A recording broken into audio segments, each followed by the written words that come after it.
Welcome to Pindar Poetry. We hope you learned something new. You start by preparing the device. Unlock the iPhone and make sure it's on a recent iOS version so menu names match. Once ready, go straight to Settings and tap Display and Brightness. If you prefer accessibility controls, open Settings Accessibility instead. Make sure the phone is charged or plugged in so it won't sleep mid-change.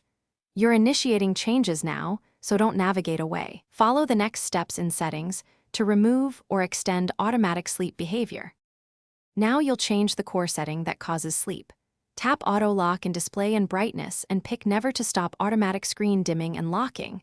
That removes sleep mode entirely. If you need a compromise, choose 5 or 10 minutes instead. If Auto Lock is unavailable, that means guided access or an MDM profile controls it. Go to Accessibility Guided Access to disable or check profiles in Settings to remove device management. Once set, verify the screen stays active. Finish by testing.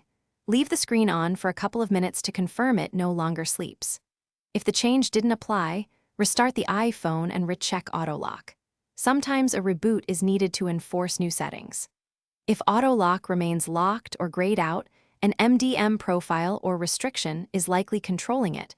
Remove the profile in Settings, General VPN and Device Management, or contact the administrator. That single troubleshooting step resolves most stuck cases and gets your iPhone behaving as intended. Thanks for watching. Consider subscribing if we helped you.